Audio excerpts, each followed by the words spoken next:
Friendo, Steve here. And Larson. Welcome back to Going In Raw, the only pro wrestling podcast you need to be listening to. On today's episode, we're talking about blood and guts. We're also talking about a big meeting featuring a prominent locker room leader there backstage at AEW Collision. It's Phil's time to shine. But first, before we talk about all that AEW goodness, let's talk about some WWE news, Larson. And if you've been wondering why they haven't been signing new talent like free agents Jay White, who ended up going to AEW, maybe we have the real reason, Larson? Perhaps. So around the time that Jay White signed with AEW, there's rumors going around that WWE had instituted somewhat of a hiring freeze, possibly due to Endeavor's impending acquisition of the company. But during the latest Wrestling Observer Radio, Dave Meltzer, the Wrestling Observer himself, while discussing the possibility of the Elite potentially leaving AEW, talked about another possible reason why WWE has been pursuing prospective free agents. It has to do with MLW's antitrust lawsuit against WWE that I believe is going through the legal system as we speak. These transcripts come to you from Wrestle Talk. Steve, you want to do some Meltzer quotes? Oh yeah, absolutely. La la la la la. How now, brown cow? Yeah, I can't really do Meltzer today. Meltzer said this though. He says WWE is very, very leery because of the MLW lawsuit. If that MLW lawsuit wasn't there, WWE, and it's not just these guys, the Elite, there's other guys that this relates to that have interest in at least hearing from WWE, and in one case, interested in going to WWE. Jay White, that was my own editorializing. And WWE has been uncharacteristically not aggressively trying to steal talent, unless somebody's contract is actually over because of that MLW lawsuit. If it was 2 years ago in this situation, they would not go. Would they not go in there and go, "Hey, we'll offer you millions and millions of dollars. Make the move when your contract is up"? Right now, I don't think that they would do that. They might, but I don't think so.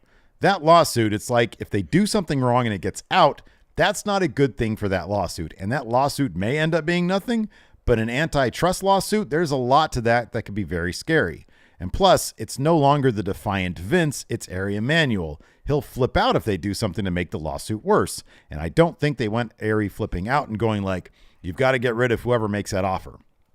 Put it this way, whoever makes that offer, if an actual offer is made and it comes out and it gets to Ari will never fire Vince like he'll never fire Dana, but there will be a scapegoat in that, which is why nobody should ever do it or should do it and make sure it doesn't get out, because anything that makes that lawsuit worse is not something that Endeavor wants.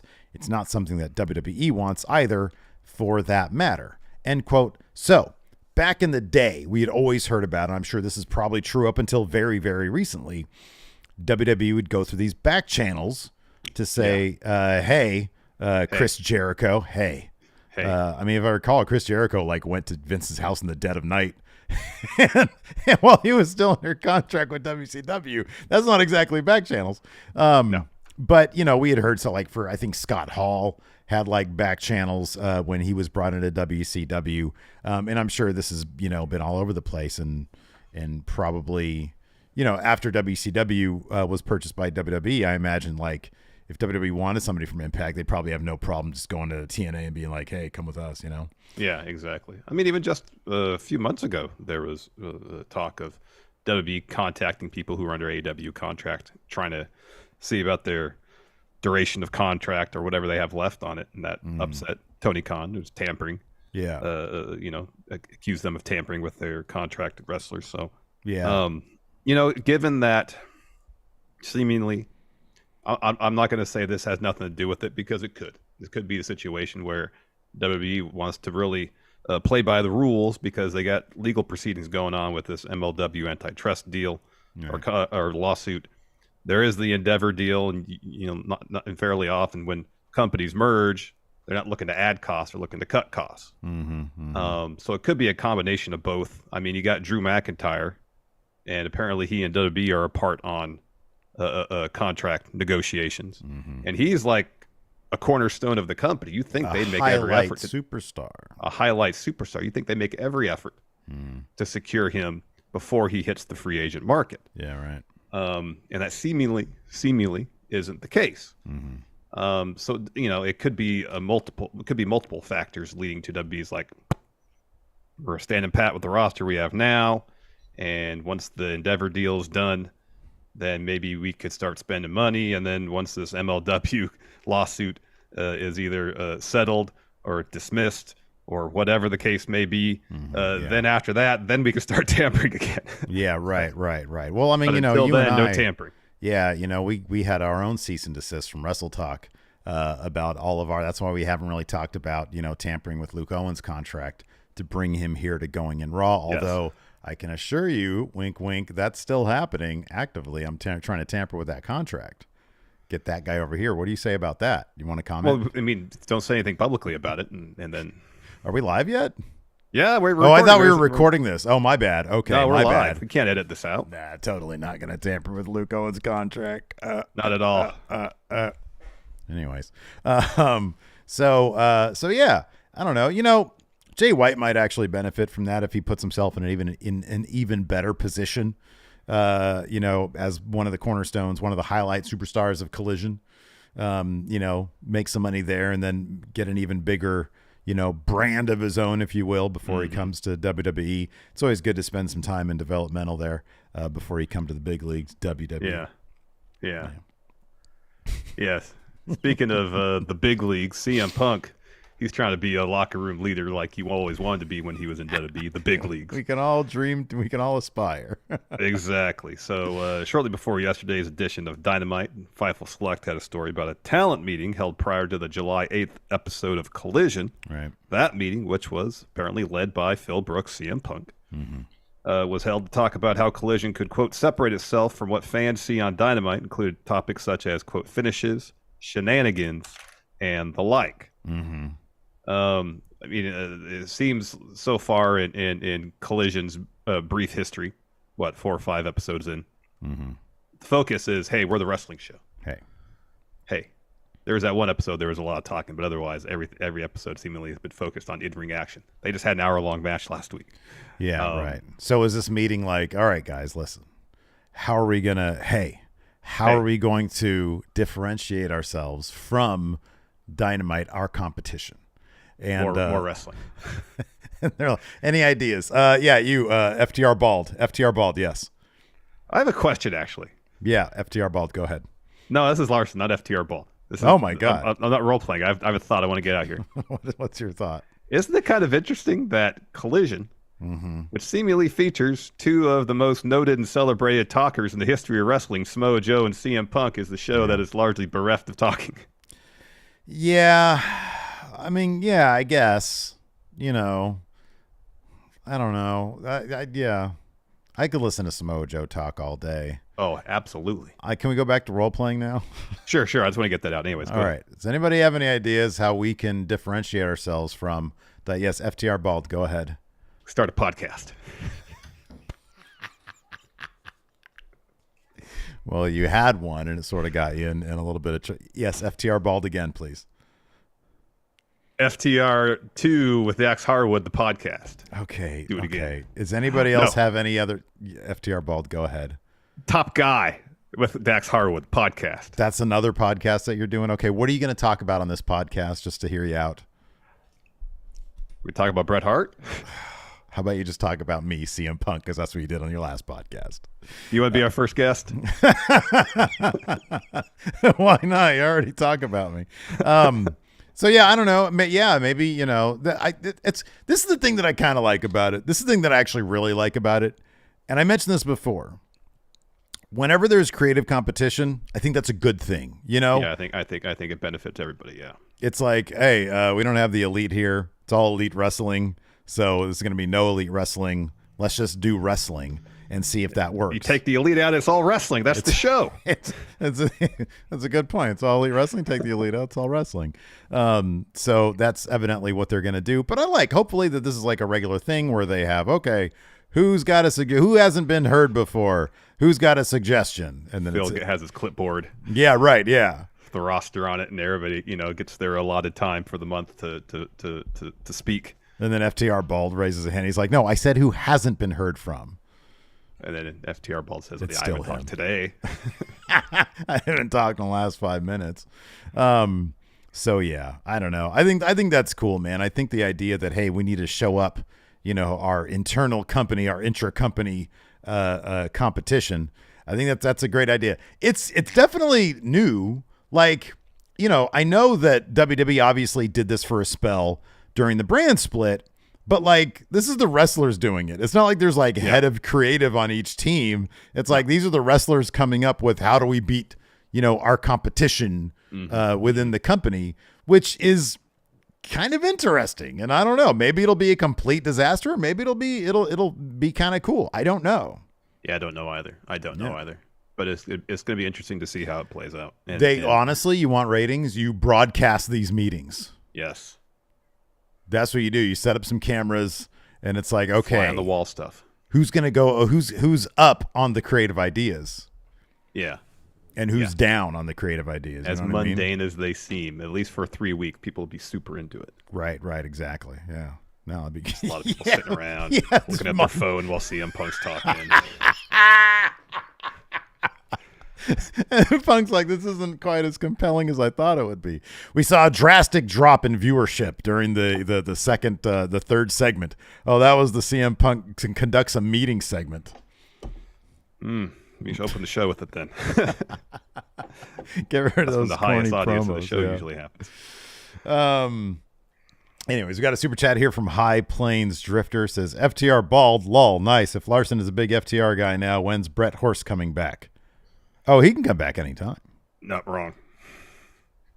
Incorrect. Well, we'll talk about that. We still owe him some podcast appearances because we paid him so much money. Man. So no G1 last night, really? No update on the G1? Tomorrow, I think. Tomorrow. That's my new thing, man. I checked that shit this morning, hoping that somebody would have updated it, but there was nothing to update. Nothing to update. Sorry. Yeah. Anyways, let's talk about blood and guts. Blood and guts. God, we had our third blood and guts match last night. Golden Elite taking on Blackpool Combat Club and Friends. Mm-hmm. Not so much Friends though. Yeah, how that played into the match. The historically these matches have they give them like an hour. Of course, they take their sweet time getting all 10 people in the match, and then this match actually officially begins. So they kind of necessitate the entire second hour. All in all, I appreciate the story they were telling.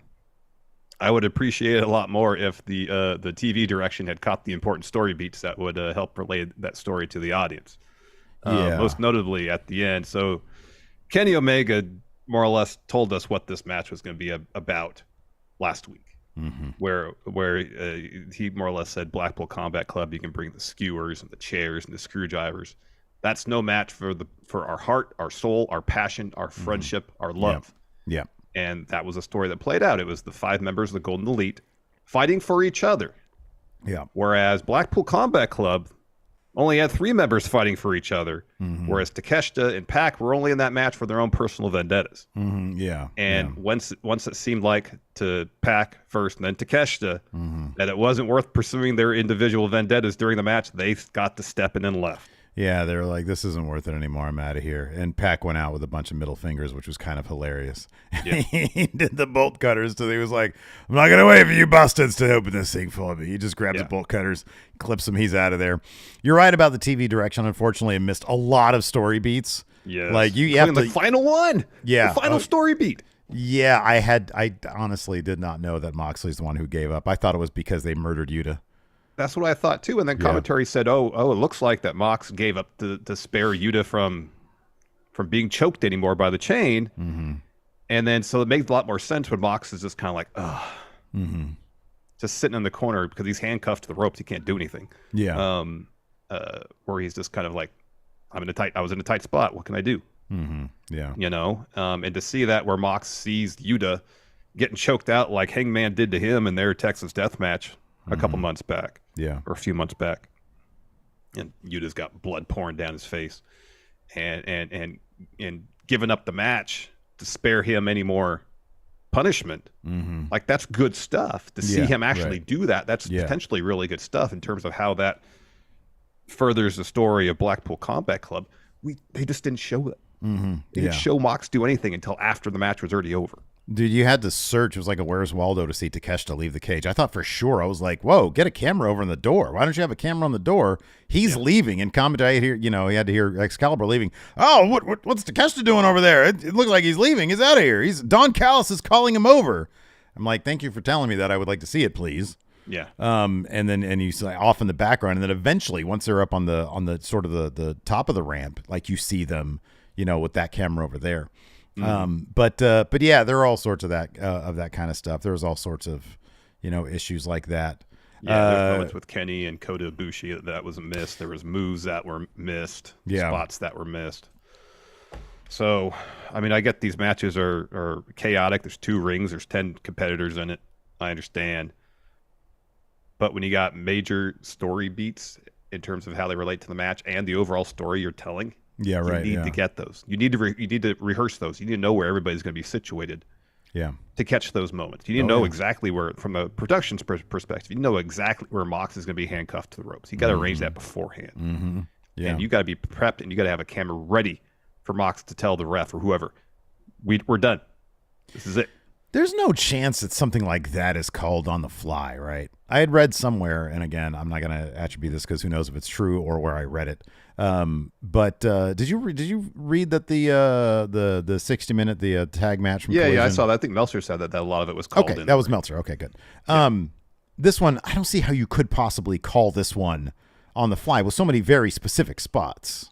Well, I imagine this is speculation on my part. We're going back to the 2 out of 3 falls match. I imagine, and we hear this about a lot of matches, that there's specific spots planned, but they don't necessarily plan out the whole match. And so the bits in between the specific spots, they'll call in the ring, leading up to the moments that they have planned out. And I would be shocked if even the hour-long match, if there weren't several. I mean, there's like the Powerplex spot. That had to be planned in advance. Like everybody had to know where to be. Pac doing the stomp through the table. I mean, I think a lot of the Blood and Guts match, there was a lot of stuff planned. But in between that, there's opportunities, I'm sure, to improvise and call stuff in the ring, absolutely. Yeah. But major story beats like that have to be planned in advance. That has to come from creative, you think? And if these are things wrestlers are coming up with in advance of the match, that stuff should be relayed to production and creative so they can capture those moments. Yeah, it's a TV production. You need to be able to get, reverse angles on stuff because things that are happening affect other people in that moment. You need to be able to cut back and forth.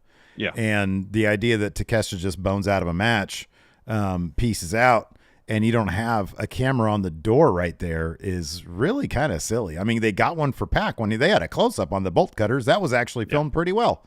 Yeah. But Takeshita just piecing out, that was just sort of like, okay, wait, why is he leaving right now? Where's he going? Oh, Callis is back there? Okay.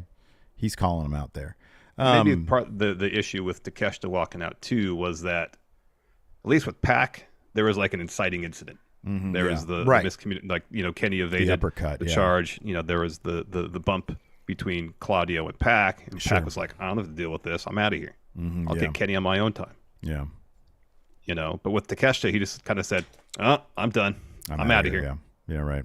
With no real inciting incident that happened beforehand. So yeah. Let me ask you this. Do you think I proffered this question in the pre-show, but I'll bring it up here. Is Blood and Guts becoming much like Hell in a Cell was, where we're getting to the point where it shouldn't be an annual obligation? It should be the kind of thing that's said when there's a really hot feud that's organic, that makes sense to have Blood and Guts. Well, I think if any story the AEW's told in the last year, this is the story to have a Blood and Guts match. I don't know how much Bryan Danielson's injury changed things. Because I think he was supposed to be in. I'm pretty sure he was supposed to be in this. Would they have just done 4-on-4 then? Was the plan always to have 5-on-5 with Kota Ibushi and then Takeshita being in it instead of Pac? So I kind of wonder if the story kind of changed due to the injury. And so this is the story they kind of landed on with the 2 hired guns, essentially. Yeah. Walking out in the Blackpool Combat Club and costing them the match. But no, I mean, I agree. It should be a situation where it shouldn't be an annual summer thing. It should be a situation. Well, does this story necessitate this match? Yes, then do it. If you have no such story heading into summer, then don't do it. I will say that you're right in that it seems like maybe the idea going back months was, hey, we can do faction versus faction and it can naturally lead to a blood and guts match, which is just smart long-term booking. Yeah. But I thought going back months we would have had like an Outcast versus the Homegrown Stars in Blood and Guts, and like the first women's Blood and Guts. But instead on the Blood and Guts show we had a single minute-long women's match. Let's pay some bills, and then we'll talk about that, Larson. Let's do it. Let's take a quick break here, friendos. This episode of Going in Raw is sponsored by BetterHelp. You know, Steve, I know I've talked about this numerous times here on the show, but there was a period in my mid-20s when, due to a variety of challenges in my life, ranging from my career to my relationships, I started feeling really overwhelmed by life and developed some pretty severe anxiety. It got to the point where my path forward wasn't exactly clear. So I turned to therapy so I could stay connected to what I really wanted while trying to navigate my way through life. While it took me a few tries to find someone I felt comfortable talking to, once I did, I learned the tools I needed to better cope with my anxiety. And if you're thinking about starting therapy, give BetterHelp a try. BetterHelp is entirely online and is designed to be convenient, flexible, and suited for your schedule. And all you got to do to get started, fill out a brief questionnaire, plus you can switch therapists at any time for no additional charge. So let therapy be your map with BetterHelp. Visit BetterHelp.com/raw today to get 10% off your first month. That's BetterHelp, HELP.com/raw.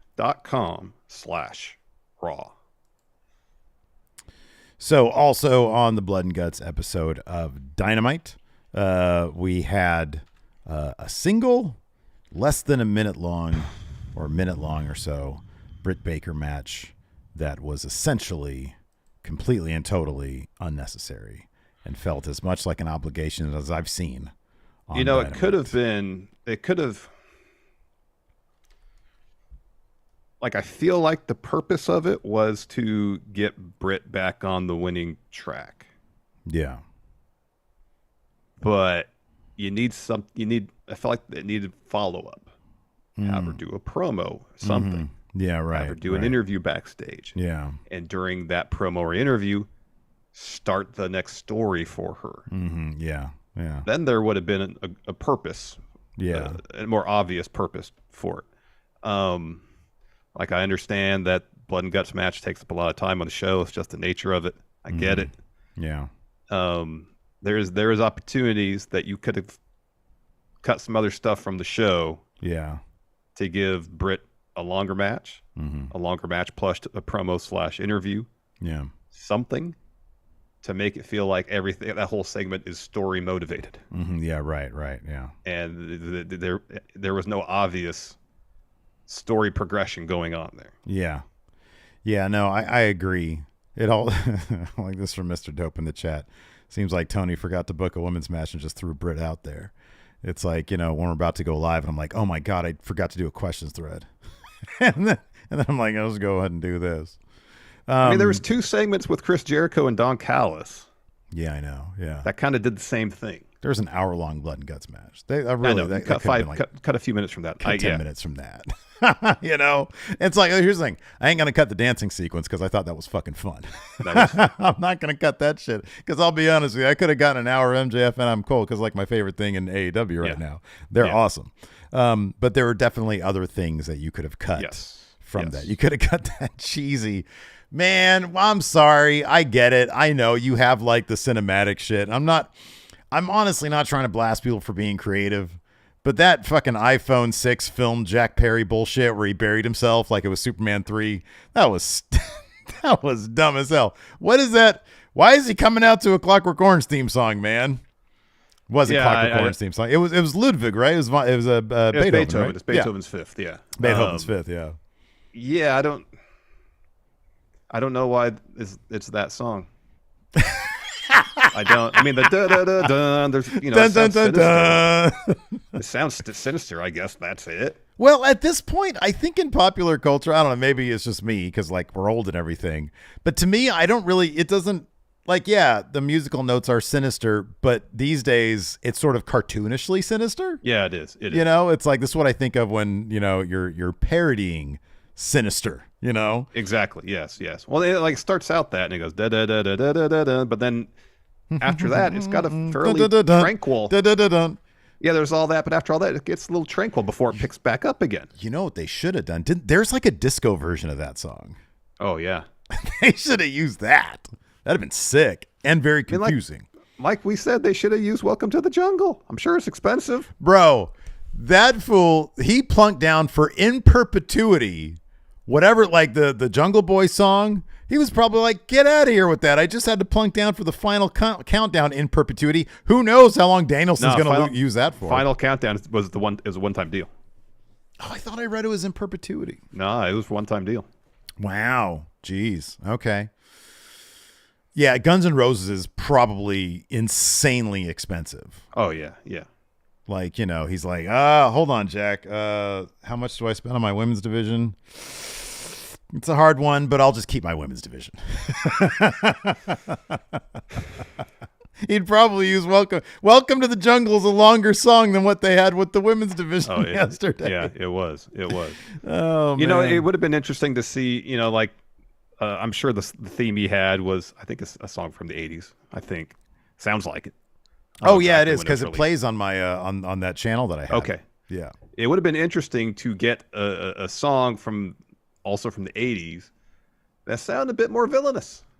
Mm-hmm. Yeah. You know, to say, okay, this, because then it would seem like here's a through line from one theme to the next. Like can you give me an affordable one? Because like Guns N' Roses, there's no way that's affordable. Yeah, that's too expensive. Yeah. You know that's going to go for it when they, because all the big stars, they're all selling their shit right now, and they're going for like insane prices. I got it. Sonic Youth Death Valley 69. I have never heard that song before. Yeah, it's. Give me something that people might pop me. Give me something give me something that people might know about. Man, that's tough.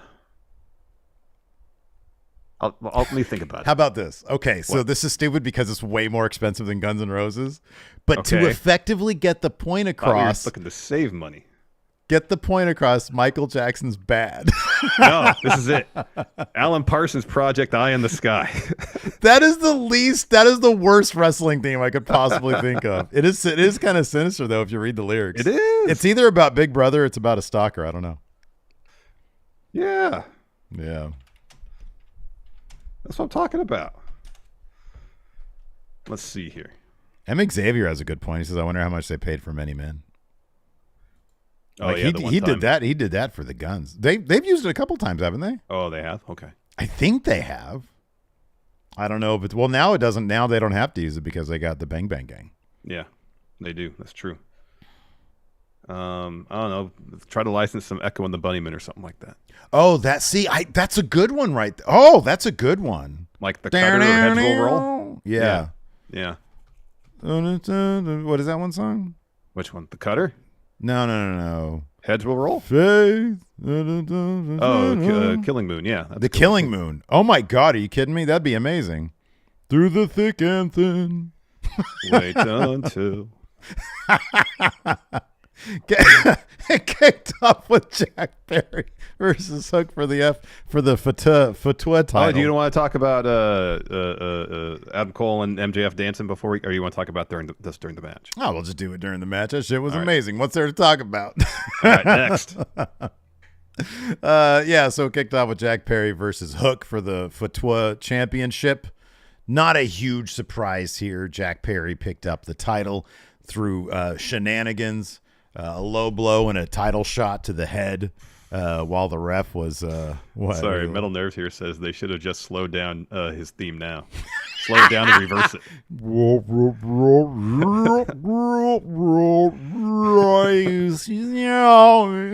Exactly. Anyways, Jack Perry, bad guy Jack Perry, gets the FTW title. Echo and the Bunnyman Killing Moon, man. That's what you do. That'd be good. It's even a cool sound. Like the title is cool. I know it is cool. And here's the thing, If they would have letterboxed that silly skit, if they'd have filmed it in cinema mode on your iPhone 14. Color timed it a little more interesting. Color timed it, yeah. And then slap some Echo and the Bunny Moon, which I think they use that in Donnie Darko. Yeah, they do. And do that segment where he buries himself. That'd have been awesome. Yeah, that'd been good. But the way they did it was so half-assed.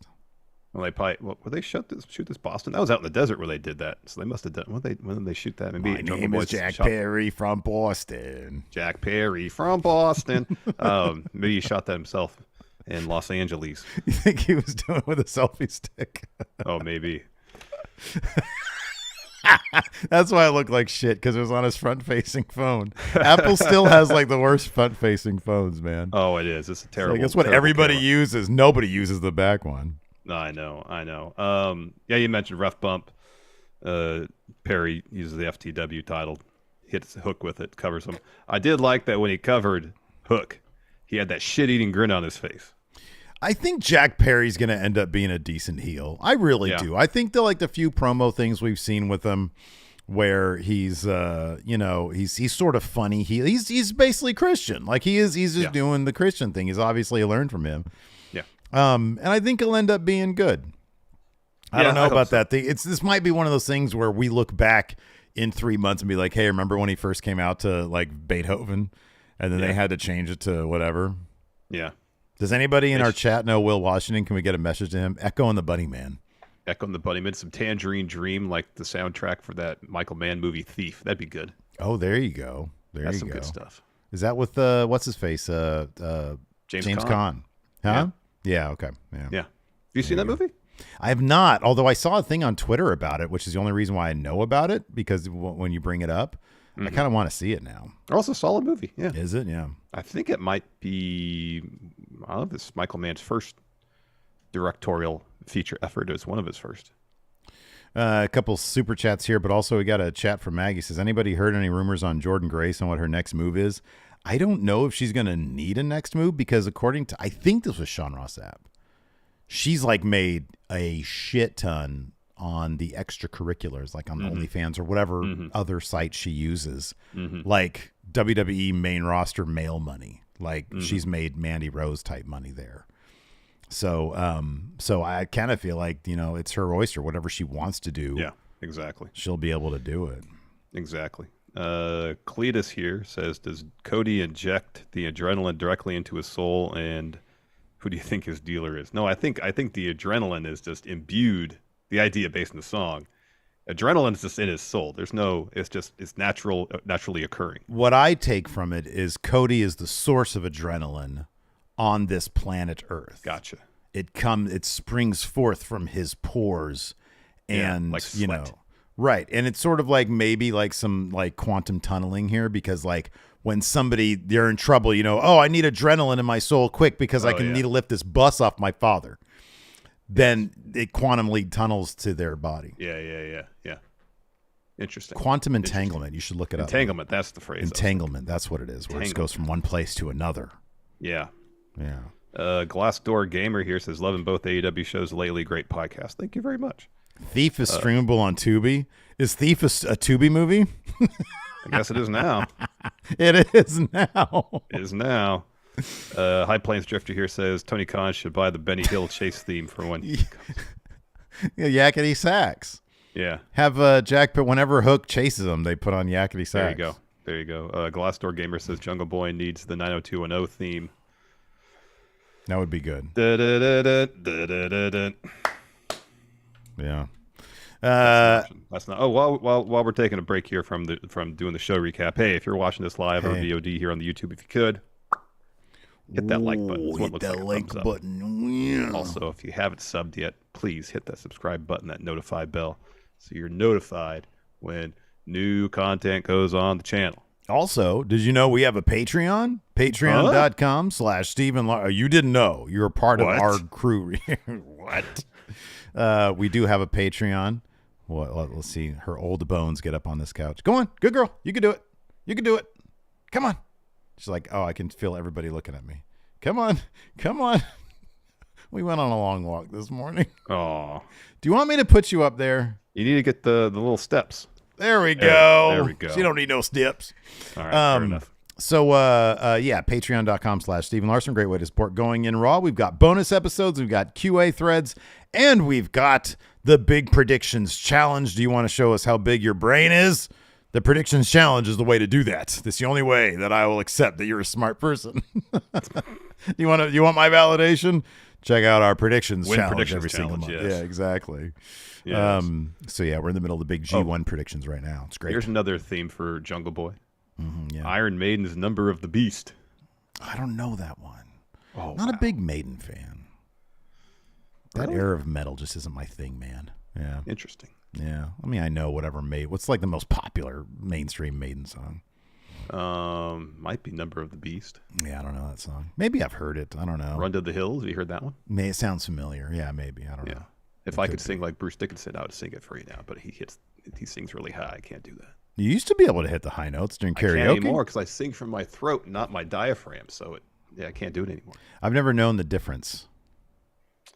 Well, one, you're not supposed to sing from the throat. Right, I think it tears up strains you. Yeah, right. When you sing from your diaphragm, you push air through your diaphragm. That's how you're supposed to do it. Yeah, I don't know. Run to the hills. There you go. I have no idea what that is. But it's like 2 octaves higher that Bruce Dickinson sings. There you go. After that, we had a Chris Jericho. Speaking of Iron Maiden, next we had a Chris Jericho interview. Oh, yeah, Fozzy, yeah. Where Marvez is just kind of checking out the secret meeting between Chris Jericho. He's Al Scoops now, right?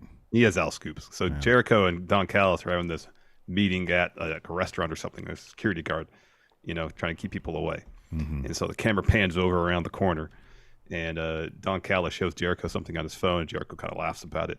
And then Callis spots Marvez and the camera operator, and so he tells security, go over there and stop it. Security rushes up and puts his hand over the lens of the camera. Yeah. A pretty superfluous segment that easily could have been cut from the show. Yeah, this next one could have been cut down. Yes. I feel like, okay, look, you're going to have some goofy MJF Cole stuff. And I know, jokingly, I say, I can take, an hour of this stuff. And really, that's not true. I feel like you do one or the other. You either do the, hey, let's go eat some spicy food and bond stuff and get drunk together, which I thought was fine. They have really good chemistry. They do. Or you do the dance off. I thought they were both entertaining. That. We don't need both of them. It wasn't just that. It was the dinner segment. There's a backstage interview. True. Where they share the gifts to each other. Yeah. And there's a dance off. Yeah. I mean, feel like at most you need 2 of the 3. Maybe they listened to us a bit too much because we were all over the MJF Cole stuff. They're like, oh man, Stephen Larson, that's our audience right there. We're going to go ahead and. I guess so. I doubt Cole it. And MJF. Completely doubt it. So anyways, they are in the parking lot. Cole tells MJF, he's like, look, man, you got to face your fears, and you fear really spicy food. He says, but it's important we face them together at this restaurant. MJF is very reluctant to go there. So the first dish is Cole says, no, this is fine. It's not that spicy, but it turns out it's really spicy. MJF wants some drinks, but it ends up being not water, which they thought it was going to be. It was really, really potent alcohol. 100 proof. 100 proof. And so they're drunk. MJF is telling the story of slamming Big Bill. And Cole says, hey, the waiter reminds me of Sammy Guevara. And MJF is like, no, he looks like Daniel Garcia. And Cole says, okay, you face your fears tonight. There's only one thing left to do. Double clothesline. And then they rush the waiter to hit him with a double clothesline. So some foreshadowing of a little bit later. Yeah. I mean, this was fine, but compared to everything else they did in the show, they could have cut this out. Yeah. And then, again, earlier in the day, Callis and Jericho, they arrive at the arena. Mm-hmm. Marvez, Al Scoops rushes up to him for an interview and asks if a decision has been made, and they just call him an idiot. Mm-hmm. Yeah. Al Scoops. No scoops. After that, within the time it takes to sneeze, Brit Baker tapped out Kayla Sparks with a lockjaw. Mm-hmm. And then we're swiftly on to an MJF and Adam Cole interview, which is about 5 times as long as that match. It was. It really was. So Renee asks if they're surprised about their chemistry, and Cole says not at all. We caught lightning in a bottle with the 2 of us together. They are no two better on there are no 2 better on the entire planet. We're going to win this tournament tonight and go on to become your AEW Tag Team Champs. Ain't that right, Max? Yeah. So you could be Max if you want to. Oh, yeah. So Max says, that's absolutely right. We only got one plan, and that's plan A. Hit that double clothesline and win this tournament. Unlike Sammy and his wife, we don't need plan B. Then you got Daniel Garcia. Danny, we're going to dance all over your face and leave you a disgrace here in Beantown, baby, because we're better than you. And then Cole says, baby. Baby. And then MJF continues, says, oh, reminds me, actually, I got you something.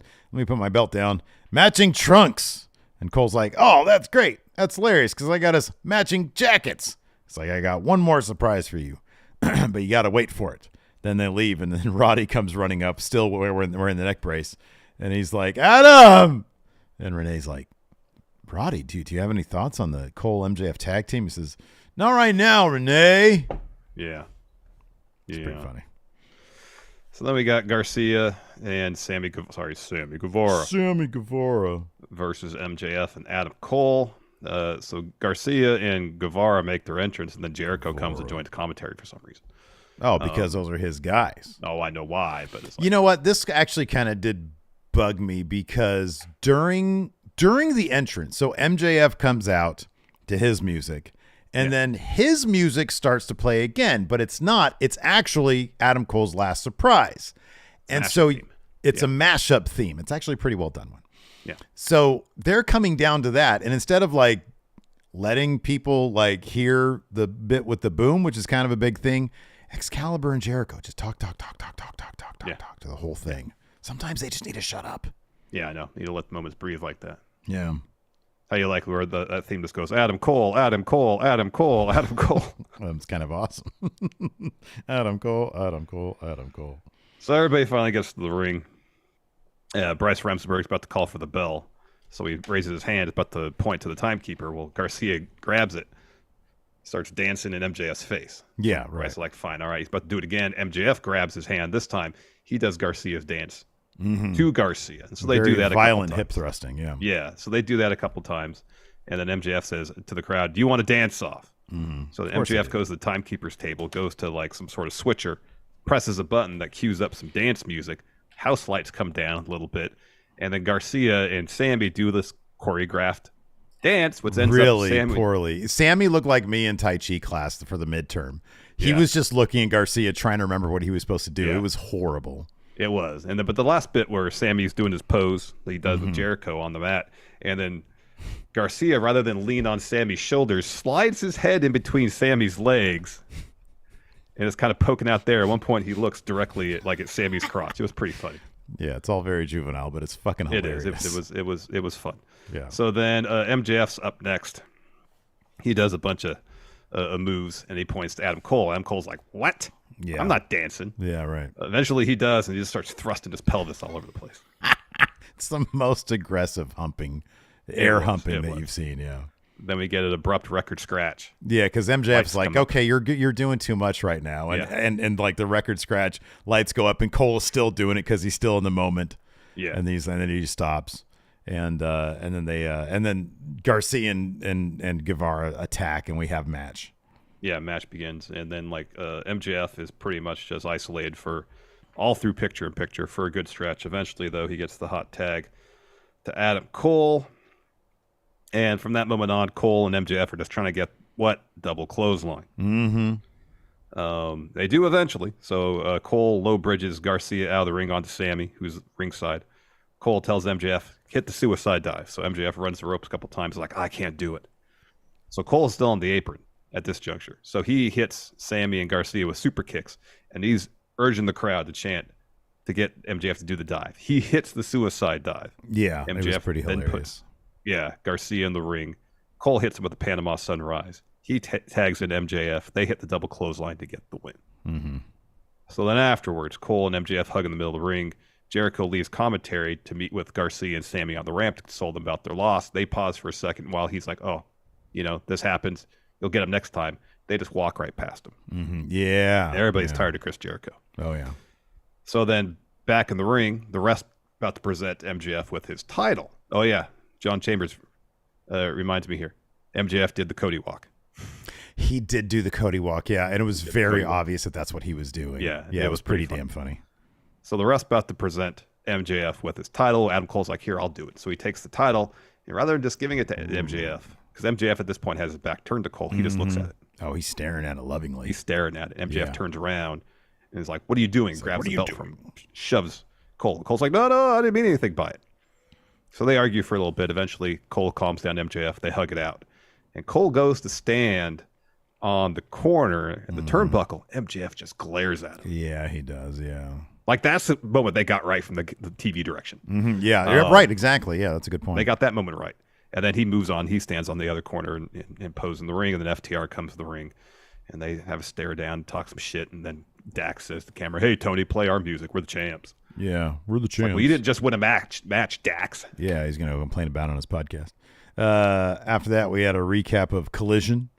And then we had going back to the Cole MJF stuff. Teasing the thing now. Yeah. Collision is on, Saturday, I think? Yeah, I know it's on Saturday. The match. The match isn't after. until the 29th, though. Yeah. Okay. So we got one go home. No, well, I don't know. Depends on if they visit this on Collision. Yeah, I don't know. The Cole MJF stuff. They better not. They should win the title, have that tension kind of brewing all throughout, and then when they drop the title, then the turn happens. I agree. Yeah, but they also loaded up like 2 months of segments in one episode of Dynamite. They did. It might be time for the split now. Could be. Like, this is really popular and over. It might be like, people really love this. Just give them a bunch of it so they're tired of it by the time the split actually happens. Right. We got 9 days before the split. Yeah, we got to load this episode 5 segments for every show. Yeah, between now when you break up, including on Rampage. Yeah, we had a 12-minute Brit Baker match planned. No, scrap that. 1 minute, 11 more minutes to Cole MJF. We got to get people sick and tired of these guys. Yes. Yeah. Tony, just like Michael Bay, throws the camera. He's, "I'm brilliant." Yes. Anyways, after that, we had a collision recap. Yeah. And then we had an interview with the best friends, Darby Allin and Nick Wayne. And Chris Statlander was there too. Yeah, she was there too. Well, she's part of the best friends. Yeah. And Renee's like, "Hey, Darby," because like Orange was there. And Renee says, "Hey, Darby's in the Royal Rampage coming up for a shot at the TNT title." And Darby says, "You know who else is in that match? Swerve. He's got my attention. I'm going to win the whole damn thing." And then Darby turns to Orange. He's like, "Hey, Orange, I got a favor to ask you. There was a guy who took me in when I was homeless. His name is AR Fox. Can he have a title shot?" And Orange's like, "Yeah, cool." Mm-hmm. And then they all do the big hands in, except Darby and Nick Wayne walk out. They walk off, yeah. Yeah. Then we got a Blood and Guts video package. Then we had the actual Blood and Guts match. Blackpool Combat Club and Friends. Taking on the Golden Elite. And freelancers, really. They weren't really friends. They were Blackpool Combat Club and freelancers. Yeah, I know. Yeah. You got to draw that delineation there, man. Your boss is not your friend. Blackpool Combat Club employees, independent contractor, freelance. Right, exactly. Yeah. And if Blackpool Combat Club was like, "Hey, no, we're family." It's like, "No, you're merely my clients, okay? Do not try to take advantage of me, sir." Yes. Whereas Golden Elite, family. Brotherhood. Family. Yes. Brothers. Now it's pretty much the story of the match. I don't really know much else. I mean, there's some crazy spots. There was thumbtacks getting dumped from the top of the cage. That was fun. That was cool. The raining thumbtacks. That was cool. Yeah. The bed of screwdriver heads. That was crazy.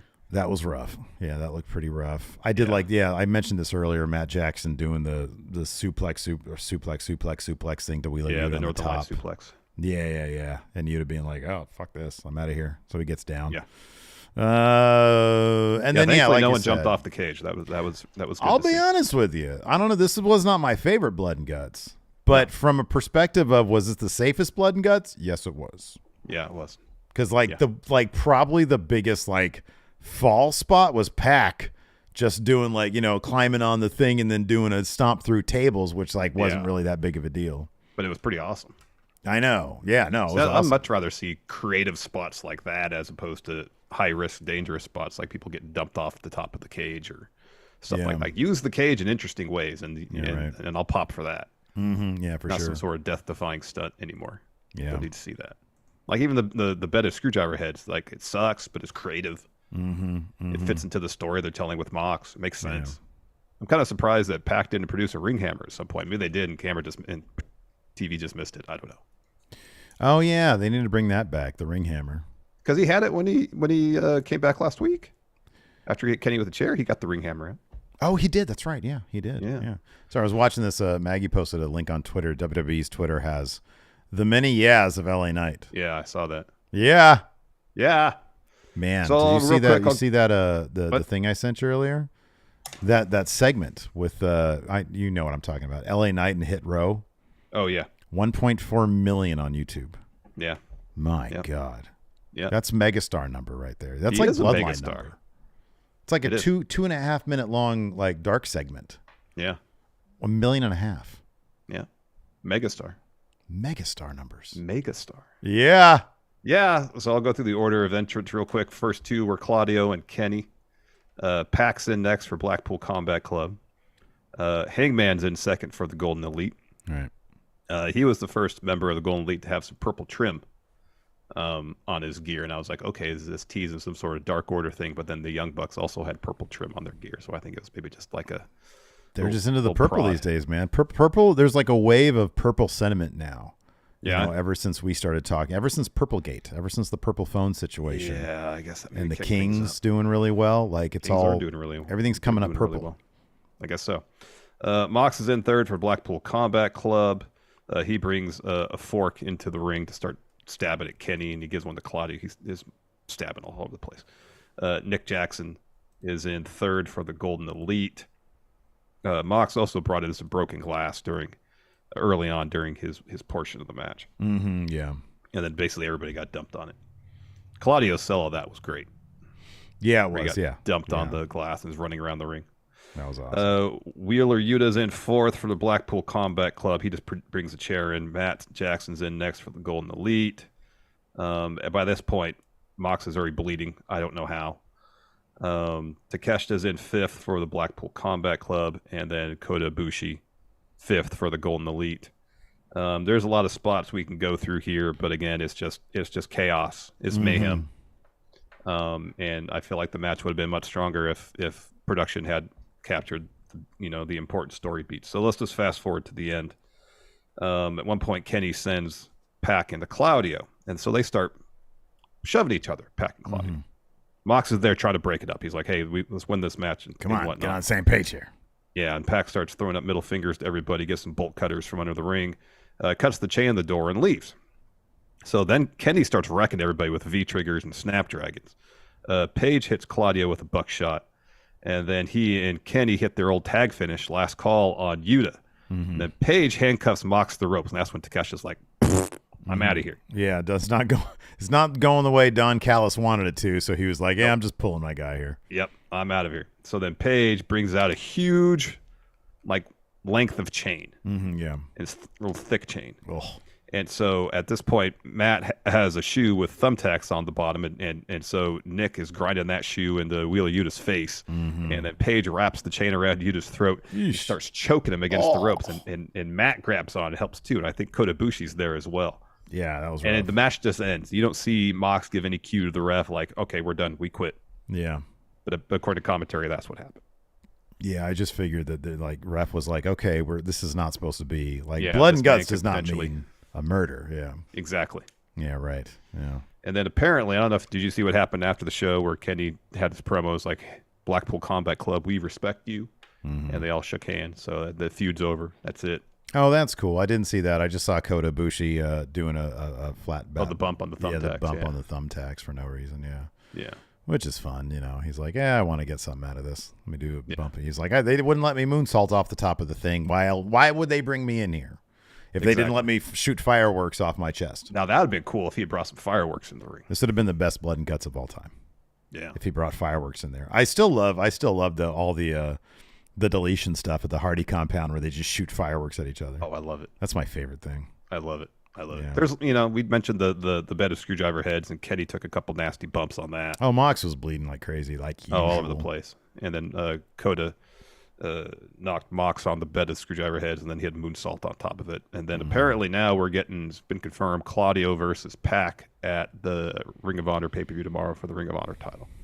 Oh, that's a good. Oh, that'll be a really good match. That'll be a really good match. Yeah. Yeah. A couple super chats here. Eduardo Morales says, "Should Anna Jay accompany Jack Perry as his valet?" I could see, if they're gonna have fun, if they, I could see them being like a fun heel couple. Sure, why not? Yeah. He can accompany her to her matches, et cetera, et cetera. Mordecai here, you got it. Sorry. Says Jack should have come out to Limp Bizkit's My Way or the Highway. Nah, break shit. Yeah. Should be break shit. Yeah, it should be break shit. Dun. Just one of those days. Yeah. Yeah. Come get it. Well, you want to answer some questions? Yeah. Yeah. No. Yeah. Frozen Tape here says, if y'all could be on live commentary for any WWE or AEW match, which one would it be? For any what? Match? For any match in the history of AEW?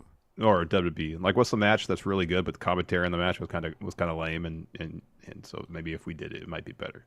Oh, I don't know about that, but if you and I were on the Montreal Screwjob, that'd be amazing. Oh, yeah. That'd have been outstanding. Oh, my God, he just hocked a loogie at our boss. Oh, my gosh. Why is Bret Hart riding WCW in the air? They're our competition. I believe it was WCE, I think. I don't think. Why would that make any sense? He did that, and he had to think about which way the C would look. He did. Yeah. What does this mean? W backwards CW. What do you think he's trying to get at here? He's starting his own promotion. Maybe it's an upside down MCM. Cruz here says, if Roman doesn't take a break, loses to Cody, and is done with the bloodline story, who should Roman feud with? Oh, man, that's going to be like a year and a half in the future. I don't know. Oh, man, Gunther. yeah. Get Gunther to get a win over Roman. Oh, that'd be great, yeah. Gunther, Dom. Wow. Dom get a win over Roman. I mean, that tracks. He's on pace for that. I guess so. Yeah. Cat Dad 7, while it's for different reasons, who gets more reaction out of the crowd, LA Knight or Dirty Dom? Oh, LA Knight. Yeah. Look, Dom gets great. I mean, that's probably a number 2 right there. But, man, yeah, LA Knight, that's an explosion right there. It really is. Really is. Alex Foster asks, what dance moves would you guys do for the AEW segment? Oh, you used to do the Humpty dance pretty well, huh? I used to be able to do that. I can do the parts of the Thriller dance. I can do that. There you go. Yeah. I would like study for 6 months how to do the moonwalk, and then I would still do it really poorly. Yeah. Yeah, that's what I would do. That'd be my goal to do. We'd do the Thriller dance, man. Dun, dun, dun, dun, dun. Yeah. DJ Mott says, what 3 wrestling storylines would you guys say have defined or influenced pro wrestling today? Oh, wow. NWO. Mm-hmm. Austin McMahon. Because they've gone to that authority well so many times. So many times, yeah.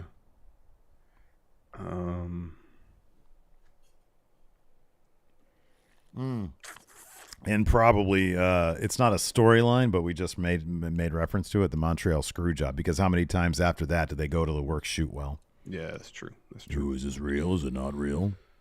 Andrew Sam says, if there was a WWE Blood and Guts match, who would you want it? I mean, it's War Games, the same match, kind of. Same match, yeah. It's War Games. War Games. Blood and Guts are kind of the same thing. White Ninja says, what combo stipulation match would you like to see?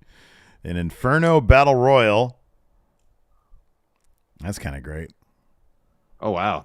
Gosh, that'd be awful. So that's his point. That's his example, the Inferno Battle Royal. But that's like the best I think one. we've been asked great. this question before. I always say an Inferno Beat the Clock Challenge match. Oh, that's good. Yeah, who can light whom on fire first?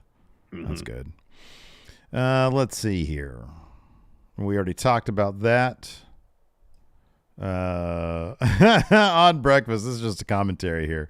It says, please tell me I'm not the only one who heard the audible laugh in the crowd when Jack Perry's new theme hit. Oh, that's funny. That is funny.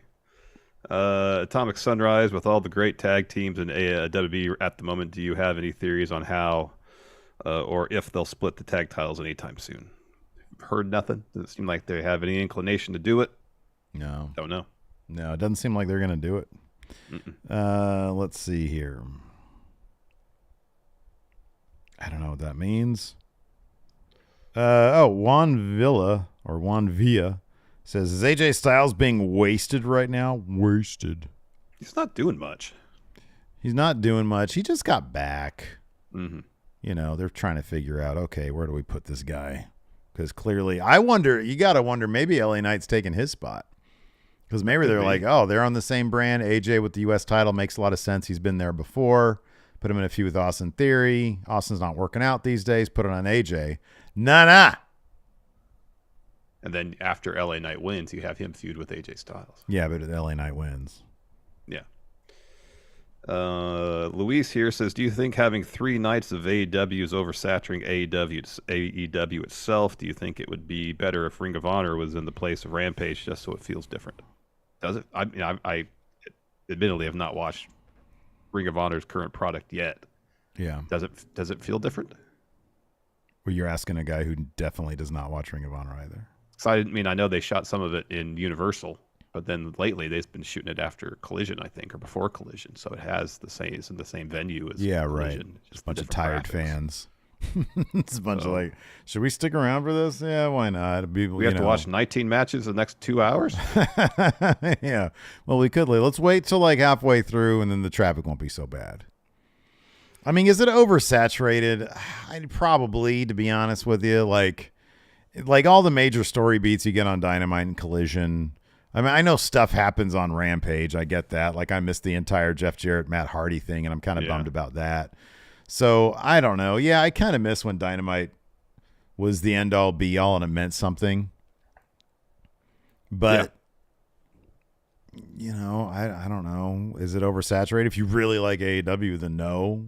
Yeah. You know, if you just like more, then just pick and choose what you watch. Right, yeah. I mentioned this before in Wrestle Juice a while ago. Like, somebody asked, do you think there's too much wrestling? No.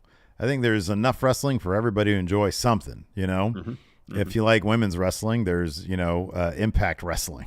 You don't watch AEW, or I think WWE is doing a decent job with the women, but if you want like a really fantastic, well-utilized women's division, Impact Wrestling, or you watch Stardom, obviously. That's all it is. But if you want that sort of cable TV presentation, then AEW is just not the place for that. And it sucks because I wish that they just I don't know. I feel like it'd be really disheartening to be a woman signed to AEW at this point.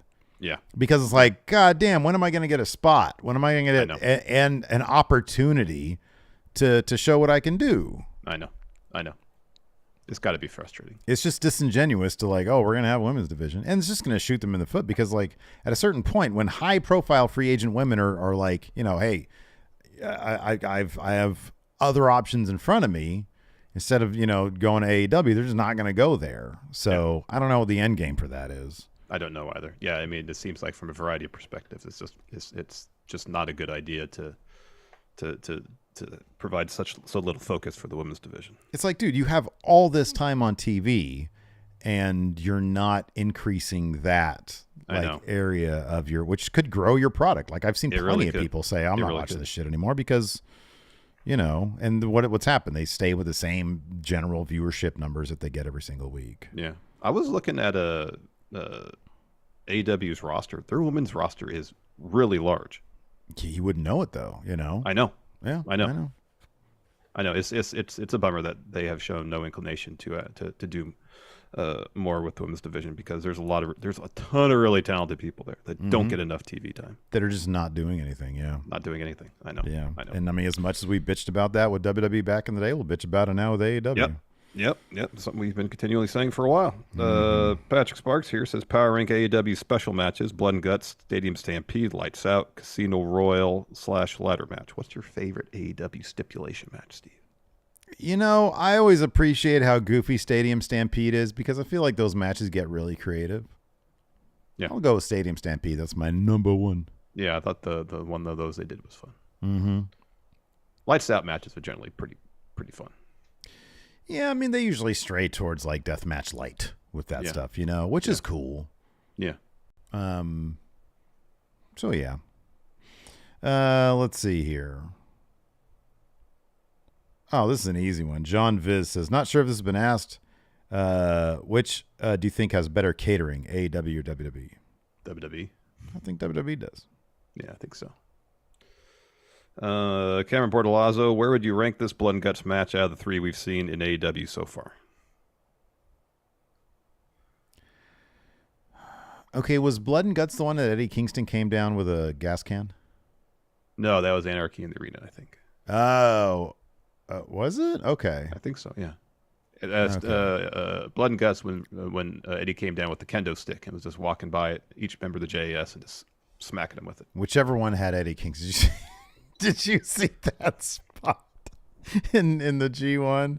I don't know if it was a tag match or something, but like I don't even know. I just it was saw a match him against Evil. If that's the one you're talking about. When somebody kicks him in the face and he gets up and says, "You motherfucker!" Yeah, that was the match against Evil. Yeah, that was awesome. That was pretty great. I think it was last year's Blood and Guts where Eddie came in with the kendo stick because he was the one that threw Sammy Guevara off the top of the cage. Eddie needs to be the guy who beat Sonata. He needs to win the world title there. Wouldn't it be sick? That'd be amazing. Eddie main events Tokyo Dome. Huh? Yeah, you motherfucker. Oh man, it's a shame. Eddie just needs to be in a promotion where he can just openly say motherfucker as much as he wants. Yeah, I know. God, he's great. He's like one of my he's got to be in my top 5 right now. Yeah, Eddie's so good. He is good. He's really good. Steve Klain asked, what random weapons would you bring into a Blood and Guts match? Ninja stars. Interesting. Okay. Yeah. Some fucking ninja stars, man. This is what I would do. You miss and it goes off into the crowd. Oh my God. I know. You need to get permission first for those ones. Yes. So Mox had the bed of screwdriver heads.